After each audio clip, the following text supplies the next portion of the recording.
For me, I think the only reason I've been able to do this is all the no's I've heard because I was a woman. I wanted to become a pilot, and my father said, "हमारे घर की लड़कियां driver नहीं बनती," which literally means girls from our house don't become drivers. And I said, "No, I'm going to be flying planes." And my dad said, "No, but that's as good as being a driver and working for somebody else. People from our houses don't work for somebody else." And I think that was my inspiration and that was my motivating factor to go prove them wrong and say, okay, if I can't be a pilot, I'm going to have a fleet of pilots. And when I started my business again, I remember the first sales pitch we went to do. I walked into an office and I was the last person to enter.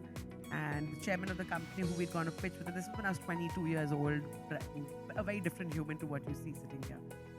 He said, "Excuse me, miss, can you ask everyone if they want tea or coffee?" He didn't realize that I was the person who'd come to pitch this private aviation company to him to use.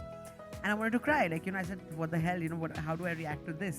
So it took me a lot of courage to actually put myself together and say that I'm here to sell you my services and, this is what we do. And his first reaction was, why aviation? You're going to fly a plane. You're going to operate these planes. Cupcakes are trending. Why don't you look at something more, easy?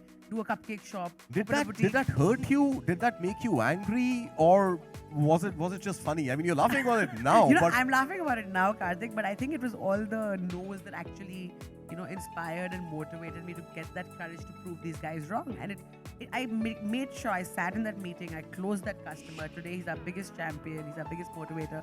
In fact, he very publicly says that before I met Kanika, I only had women as, secretaries and PAs and EAs. And at managerial levels, today he's got a board with a lot of women. He's got CXOs who are a lot of women.